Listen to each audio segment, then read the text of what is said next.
JJ, Dad. welcome to Breakdown, August 6th, 2025. College football is in the air. We've been talking college football. We're going to continue to talk college football. What team are we going to talk about today? Well, one that's close to your heart and close to my physical body, I guess. We'll go down 13 miles east to East Lansing, Michigan, and talk about the Michigan State Spartans. Go Green. JJ, Jonathan Smith starts his second year this year as head coach of Michigan State Spartans. The former Oregon State lead guy. Yes, he's in the second year. Last year was not a good year for Michigan State. It was their third consecutive year, third or fourth, I'm going to say third consecutive year without a bowl game. Yeah. Well, but things changed this year. Things changed this year. That's a good question. You know, the Big Ten it's tough. I mean, you have a couple of new programs you have to worry about with USC, Oregon.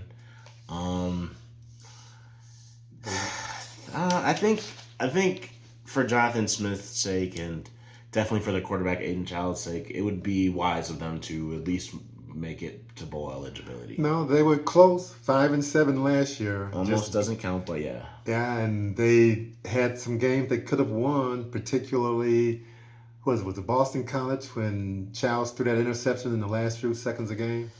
Yeah, there was quite a few interceptions to choose from, but I think that was Boston College. You're right, yeah. It was one team that they were about ready to take the lead late in the game, threw an interception. But JJ, I'm gonna give you my take on Michigan State. When I started thinking about Michigan State and their potential this year, I looked at last year's number. This is about a month ago, and last year numbers were not very good. They were like 120 something, 110th running the ball. Their turnover margin was like -8. They win a stretch of games. They played 6 games in a row where they did not have a sack. That's tough to do. I know. And so I told myself, man, it's going to be ugly for Michigan State this year. But somehow I'm beginning to question myself. And as we go through this process, maybe you will enlighten me on some things. What was Michigan State's strength and weakness coming into this season? Oh, the strength and weakness coming into the season? Yeah. Just some of them. I mean, there was a lot of weaknesses. I would say their strength was Nick Marsh. He was for their strength. I think in a lot of different conferences, he would have been the best freshman receiver in that conference. But, and he was a true freshman. Yeah, unfortunately, Ohio State also had a true freshman wide receiver that was pretty dynamic. Was he a true freshman or a red shirt? He was a true freshman. Okay. So Alabama also had a true freshman. He just was a 17-year-old freshman that they always talked about how he was 17. Jeremiah Smith was 18. Same with Nick Marsh. Okay. But they were all three of those guys were true freshmen. Okay. Yeah, I will agree. But, JJ, I just started thinking about the problems coming in. They couldn't run the ball last year. Their offensive line was atrocious. Aidan Chiles was constantly under pressure. This year, they only have 2 wide receivers on the team that had caught passes for Michigan State. The sacks they gave up, the turnovers they had, the running backs couldn't push it through on 4th and inches or whatever. I looked at all of those and I said, man, this is going to be an ugly year for Michigan State. Should I still go with that flow, JJ, or is it something that made me want to think they're going to be better? Well, there's a little school down there in Bloomington, Indiana that might give you reason for optimism. Okay. We live in a different world where the transfer portal, is first and foremost when it comes to recruiting. It's not, college kids for the most part. You can completely transform a program. You can take a program that won 3 games and fire their coach the year prior and win 11 games more, 2 games more than they'd ever won before in the history of the program and make it to the playoff. So, but you got to have an easy schedule too. You do have to have you do have to have a little bit of luck. Favorable schedule. You do have to have some luck, and Michigan State will always have to play, that school down the road, and they have USC this year, and they have a pretty formidable schedule. Who knows how Nebraska is going to be? I mean, we'll see about their quarterback. But they do have, I would say, the wide receiver. They have an established wide receiver, Nick Marsh, and they have a couple of transfers. One guy from Kent State, another guy from Middle Tennessee State, Omari Kelly. Exactly. I can't remember his other name, but the other guy is from Kent State is Kristen McCray. Yeah, I think that sounds right. Keshawn. I think it's Keshawn. Keshawn McCray. Yeah. McCray. My issue though, JJ, you're going to be depending heavily on these guys to take some double teams away from Nick Marsh, and how good are these guys? They're going to have to produce big time. And also, they lost their two top running backs last year. Yeah, the offense was able to be the 110th best running offense in the country. Yeah. I'm not sure if that's necessarily that might be addition by subtraction. But I think a lot of that had to do with the offensive line. Yeah. But I also do think that might have had something to do with the talent that I witnessed on the field too. No, Brian Lindgren, the offensive coordinator, his team averaged less than 20 points per game last year, JJ. 19.3. That ain't going to cut it. It's not. But to circle back about the pressure that the new receivers have to relieve themselves from Nick Marsh, I think the majority of the pressure is on the captain, second-year captain, 19-year-old true junior. He doesn't turn 20 until midway through the season. Yeah. Speak his name now. Aidan Chiles. Okay. I think if he makes the leap that everyone is expecting from him, I think that will speak for itself. Now, obviously, we see what happened down. Everybody, if you're not familiar with the recruitment of Aidan Chiles, Oregon State's Jonathan Smith chose to recruit him over a guy that was homegrown in Oregon named Sam Levitt.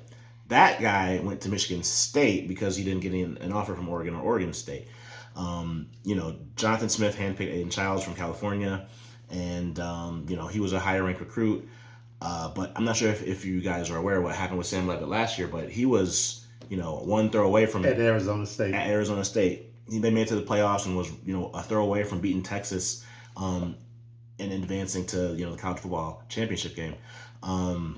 But either way, he is a highly regarded quarterback, and he is on many a draft board for a first round pick, and he's a lot higher right now than Aidan Chiles was. Okay, you're talking Sam Levitt. Okay, is so if my point is, if Aidan Chiles has any temerity to him, if he's any type of competitor, he'll see what's going down with the quarterback that could have been in East Lansing right now, that Michigan State fans are very aware of how good that quarterback is doing, and I think he'll have to step up, and he'll have to take that challenge seriously. He might be miles and miles away now, but I think in the minds of many Michigan State fans, he's in direct competition with Sam Levitt, their former quarterback. I'm going to say indirect competition. I don't know if I would say direct, but I get your point. That's why I said in the minds of the fanatics. Okay, which is what your point is well taken.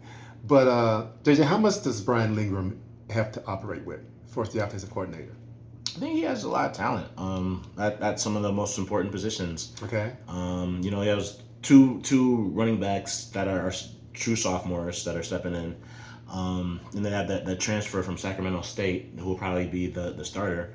The offensive line lot's going to come down to the line play. You said 6 games in a row without a sack. 110th best. 6 games in a row, that was the defensive line. But I'm talking about the lines in general. Okay. Both of the lines are going to need to step up. Agreed. The offense and the defensive lines are going to need to step up. But I think if the offensive line steps up, you'll really be able to. I think Aidan Chiles will blossom, and I think you'll really see them. I'm not sure if I have them contending to win the Big Ten, but I have them potentially playing spoiler for some teams that potentially I do have one in the Big Ten. Okay, Kelly from Middle Tennessee, the receiver, and McCray from Kent State. They both, Kelly in particular, had some huge numbers at Middle Tennessee. A 6-foot guy, 187 pounds. But Middle Tennessee is not a Big Ten team, JJ. He didn't go up against Big Ten competition, so That's why he's coming to East Lansing.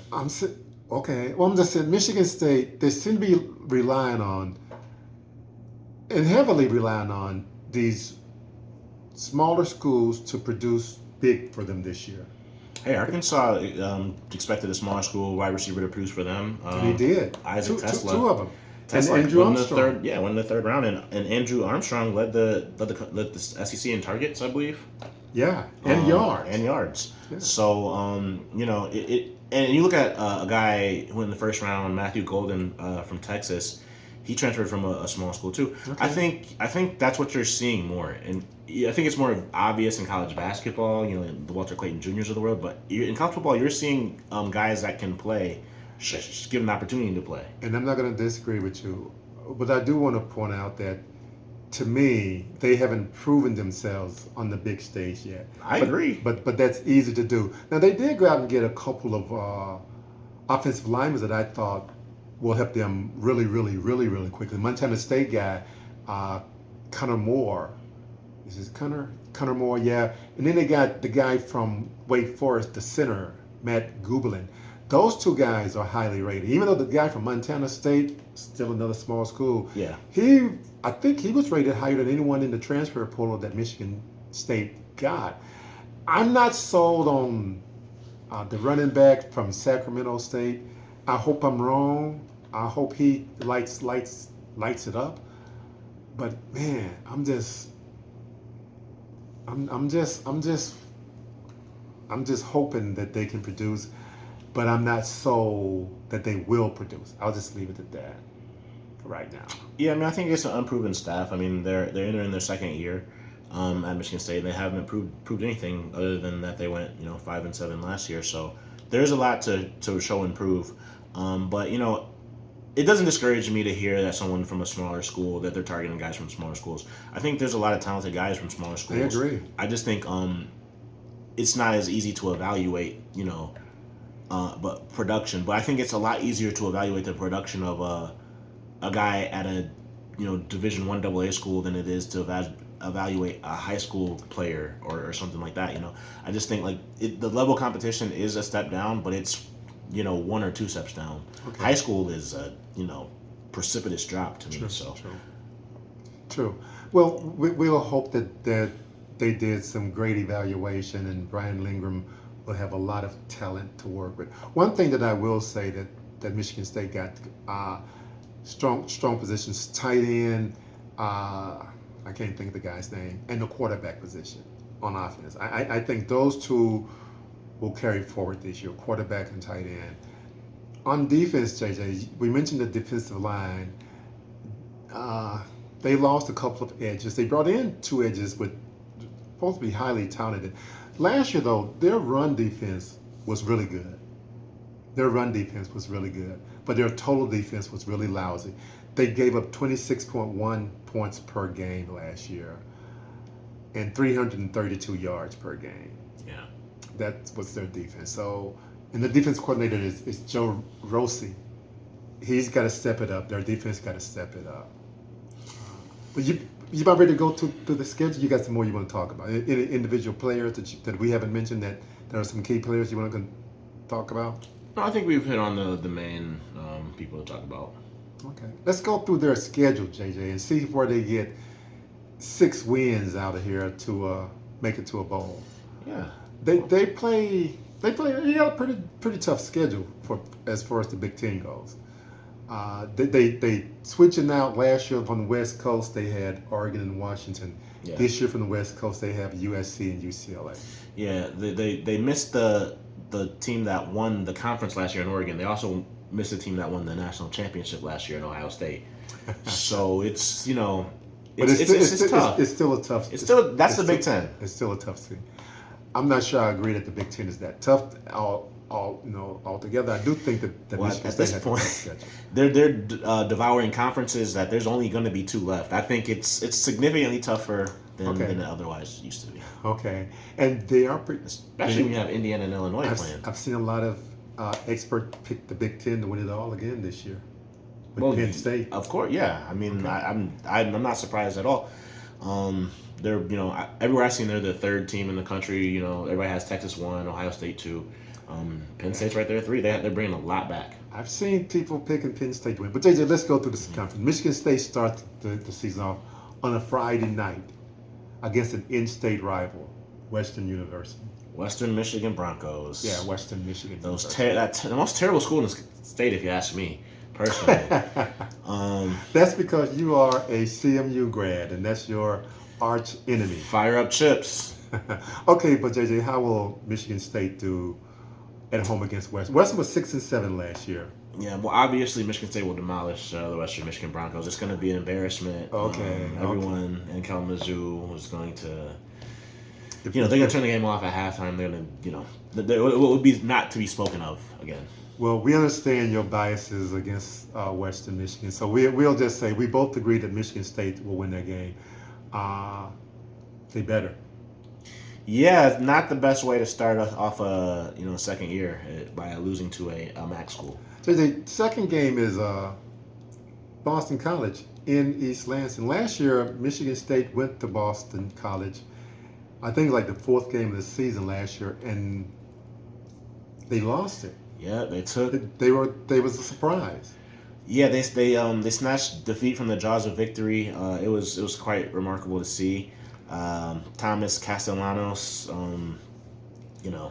Boston College has a new quarterback this year, but Boston College, I forget what I think it was the Pinstripe Bowl. They played Nebraska, very very close in that game. Boston College is not. I was listening to so many Michigan State fans chalk the Boston College game as an automatic win. The Boston College fans are chalking up the Michigan State game as an automatic win. Who's right? Well, I think both fan bases are incredibly delusional. Like, if you follow either fan base on what happened last year, like, I don't think that you could walk into a season and say either. I don't think either one of them can say that anything's automatic when you play another Power 4 opponent. Okay. Honestly, I could see anything happening. I would expect Michigan State to be the favorite at home. I would expect Michigan State to win the game. I would too. But Boston College's players are on scholarship too. I think they're going to have talent. They're going to be breaking in a new quarterback. They will be breaking in a new quarterback who I'm not sure what the situation was why Castellanos went to Florida State. Maybe they offered more money, but the impression out of Boston was that if Castellanos wanted to come back, he'd come back as a backup to the quarterback anyway. Ooh, I had not heard that. Yeah, so they're and that's not to say that they're super bullish on I can't remember the quarterback's name, but I think it's more to say just how bearish that coaching staff got with Castellanos by the end of the year. If their replacement is that much better, that make me second think my pick in this game. But I'm going to stick with Michigan State. So the Youngstown State is the third game. Any competition there?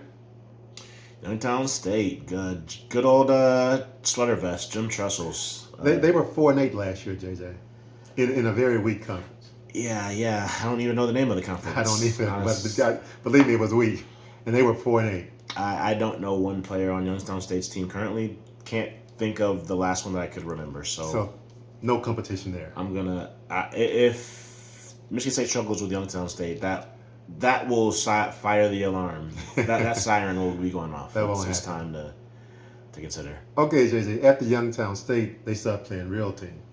They go out west. USC. Trojans versus Spartans. That's true, man. That make for a good book. Yeah. And a good football game. It'll be in Compton, California. Who's gonna have more fans, USC or Michigan State? I'm gonna say USC. I know you're gonna disagree with me. No, I say it'll be USC, but I think USC it's gonna be 55-45. Okay. USC, they don't have much of a home field advantage these days. No. And I think it'll be late September. It won't be super cold in Michigan yet, but I think that'll incentivize enough Michigan State fans to make the trip. Lincoln Riley, JJ, is known for his offense and doesn't care anything about defense. Coaching at USC. I mean, he has multiple Heisman Trophy winning quarterbacks under his belt. this is one. The only reason I'm gonna go with USC is not because of Lincoln Riley, but it's just that travel. I just do not like that travel. I think I'm gonna pick Michigan State to fall to USC. What say you? I would expect Michigan State to lose to USC. I think USC is a bit of a dark horse. Not people aren't really talking about them as a true contender for the conference. I think they're behind even Michigan. I think people have Ohio State, Penn State, Iowa, Indiana. They're all up Indiana, there. Illinois. Illinois has one of the best definitely quarterbacks. Illinois. So you have those in Oregon, of course. So yeah, Penn State, Oregon, Ohio State in this tier. I think Michigan's a little bit below that. I think people have been talking about USC a little bit less than that, and I think Lincoln Riley, quite frankly, knows where he's at on the hot seat, and I think he's a really smart football mind. I think Offensively, yeah, I do think so. okay.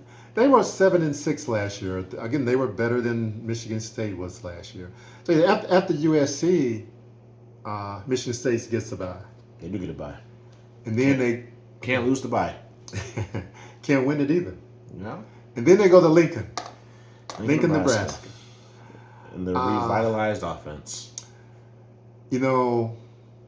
Wow. Give me your take on that game. Yeah, I think that should be a really good game for Nebraska. I think that's one of their first true tests that they have. They have, the number one quarterback in the country 2 years ago, Dylan Raiola. They just spent $1 million to buy him a really fancy wide receiver, Dane Key, to throw to. So, And they spent money on his uncle well, yeah, as a coach. that's how they got him there.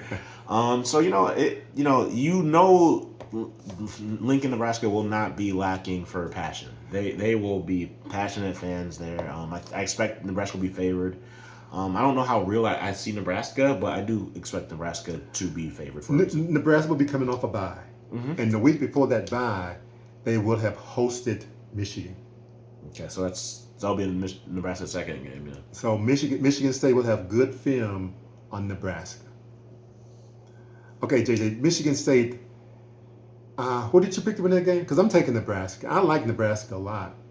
They were 7-6 last year. I think that one's a coin toss, just to stay away. Nebraska is a team, in the last couple of years, they start out super hot and then they fade at the end. Yeah, it's kind of easy to do that when you front load your schedule with cream puffs. But, True. Yeah. But then, after the first 3 games, you start playing Big Ten teams. That's true.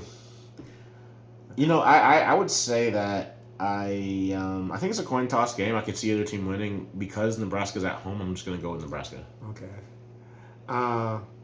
UCLA coming to East Lansing after that. Rico and his little brother. That's true. Everybody has been just talking up as an automatic win as well. UCLA was 5-7 last year. Didn't do very well. But they also didn't do as bad as some people thought they might have done. I think their coach Foster is pretty good. I think he's been improving that team drastically through. Well, they traded quarterbacks with Tennessee. Is that an upgrade for UCLA? I would say so. Okay. I don't know. That's one that's at East Lansing. That's why I'm going to give it to Michigan State, and because UCLA will be traveling east, and again, I think that travel is really tough. But I'm not. I don't think UCLA is going to be as bad as people say. Yeah, I don't think UCLA will be that bad. I do think they have a potential NFL quarterback with Nico Iamaleava, and I think you can say what you want about Deshaun Foster. His players absolutely were fighting for him. They were playing for him. I agree. Throughout the entirety of the season. So that tells me something. They didn't give up on him. So it wasn't like a John L. Smith situation. I think they have a little bit more talent than they show, but I think Michigan State will be desperate. You play USC and Nebraska. You gotta on the road. Yeah, you play those two teams on the road. You have to win that UCLA game. If they don't, that would be incredibly demoralizing for a fan base. I mean, unless they pull the upset against USC or something like that. Okay. That would be incredibly demoralizing. So I would say UCLA would also have to take that loss. Well, after hosting UCLA, they go to Bloomington. Yeah. Bloomington was 11-2 last year, JJ, in the college football playoff. In Indiana, indeed, they were that. Indiana, yeah, my bad. So, how do you see this game with Indiana? Will Indiana have a precipitous drop, or will they maintain their efforts from last year? Yeah, they're not making the playoff again, so there will be a precipitous drop off. To, still have one of the best years in Indiana history. I think they could win 8 or 9 games. That's one of the best years in Indiana history. But okay. I do think there'll be a bit of a drop off. I'm not sure if Indiana loses that game. I know they've lost a lot. You lose Curtis Rourke, but Indiana has the transfer quarterback from Cal. Is that the quarterback that they have? Francisco, whatever. I do believe that is the quarterback. I think he's a little bit better. He's a little bit more mobile, 6'5". Yeah, I've seen his name on my drafts as well. It's on the road. That one's tough. I think Indiana takes a step back, and I think that that's another coin flip game. It's going to be a battle in the Big Ten. That's one I think Michigan State needs desperately. Yeah, I think they do. I think Indiana might need it desperately too. I don't know. I'm gonna. I agree it's a coin toss, but since I'm a 2-time graduate of Michigan State, I'm gonna go with Michigan State to pull the victory in Bloomington. All right. Well, I can't blame you on that one. Indiana does lose a lot. Well, after the Indiana game, JJ, the real team come to East Lansing. The one that Michigan State marked on their calendar 5 years ago. And it's marked on every year it's marked on their calendar. It's that team in Ann Arbor, Michigan, coming to East Lansing, Spartan Stadium. Last year was a good game, JJ, a close game, 7-point game, I believe, 24-17. Yeah, it was a close game. Most of the games that Michigan won were close games. Well, can Michigan State pull the upset at home this year? Yeah, of course they can. It's a rivalry game. Emotions run high.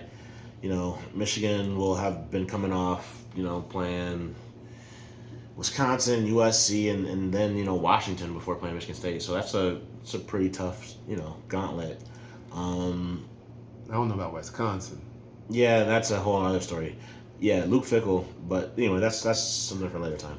True. But, yeah, I don't know. I mean, they could win. I think Michigan will probably be favored. It's at Michigan State. It is. But there will be a lot of Michigan fans there, too. Who got the better Jimmys and Joes? Which team has the better Jimmy and Joes?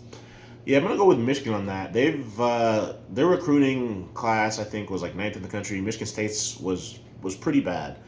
But obviously, the high school recruiting isn't as important as the transfer portal. I agree. Michigan in the short term. In the short term, but so many people end up transferring that. I think that you can really only focus on the short term. You can't really plan on the long term nowadays. I do think Michigan has better talent.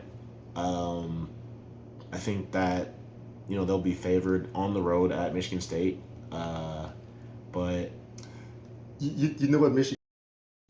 Yeah, JJ. What Michigan State need in this Michigan game is somebody from Michigan to call Michigan State little brother or something like that.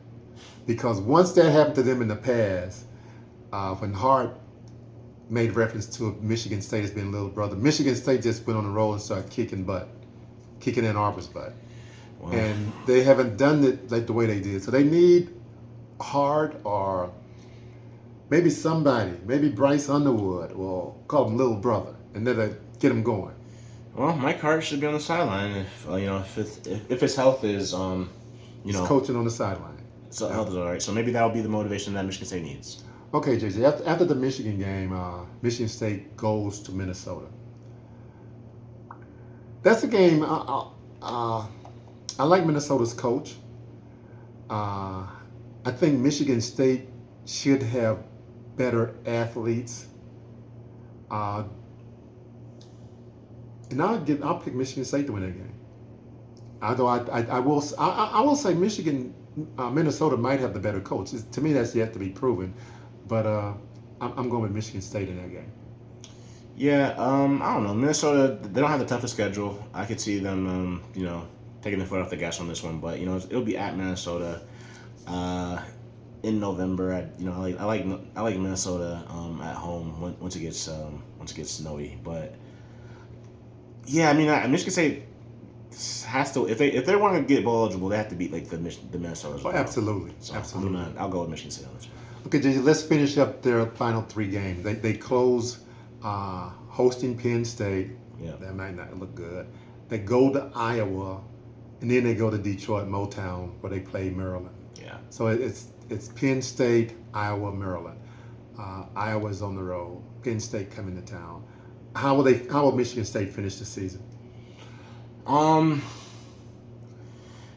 got Michigan State going 1-2 to end the season. I like Iowa a lot. I'm not sure. Michigan State did beat them last year. They beat them badly last year. They did. Like 14 points. Yeah, something like maybe even more. But they dominated 20 the game. points. Yeah, it was not in question. Iowa's defense was supposed to have been so good last year. It didn't work in their offense. No, Iowa didn't have an offense last year, JJ. Yeah, but it was still much better than the offense that they had the year before. Okay, sure. But I honestly, Iowa's quarterback is the reason why I'm bullish on them. I think that they have a new offensive coordinator. They have a new quarterback. I really do like Iowa this year. They're always tight end you. They always have some tight end that's going to get drafted in the NFL draft. I like Iowa a lot. I like that Kinnick Stadium. Especially late in the year, it's tough to win there. So I'm going to pick them to lose that one. And Penn State, I think we need to talk about them in the larger picture of where we think they're going to finish in the top 3 positions in the Big Ten and where we think they're going to finish as it pertains to college football playoff. So that's how where people are talking about Penn State. So well, JJ, we got Michigan State bowl eligible, beating Western Michigan, Boston College, Youngstown State. Who else do we have them beating? I think we both have UCLA. UCLA, that's 4. Minnesota 5. Yeah. Maryland is 6. Yeah, 6 Go wins. green, go green, go bowling. Yeah, I'm not sure if 6 wins is enough in usual years, but in the second year coming off rebuilding year, I think 6 wins it'll be good for the fans will be happy because they haven't gone to a bowl in 3 years. Yes. They've been 3 years without a bowl. If they can win and get bowl eligible, go to a bowl, I think the fans will be happy. Would that be considered successful for Jonathan Smith? In a vacuum, it's hard to say that. You miss Oregon, you miss Ohio State. You have a very talented quarterback. You have all this talent at receiver.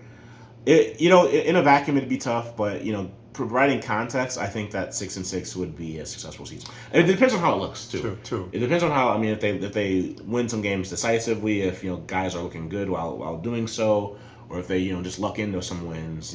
We'll see. JJ, before we get out of here, one question to you. Yeah. Aidan Chiles, will he be playing at Michigan State in 2026? For Michigan State fans, they better hope so, because I think it could go one or two ways if he's not.